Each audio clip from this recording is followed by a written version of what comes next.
Today we'll talk about how can you fix this problem or know how you can do that on your Clapper app.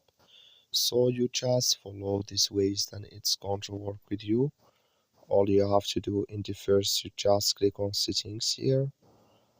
So then it's going to take you to this list. It's going to show for you like this. Then you go down, just keep going down, click here on apps. You come to apps list here and there you're looking for Clapper app, or just click on search. Then here at Clapper, it's going to show for you like this, click on it. So then you come to next step here, click on force stop, click on OK. Then you go down, just click on storage. Come to storage list here, just click on clear cache.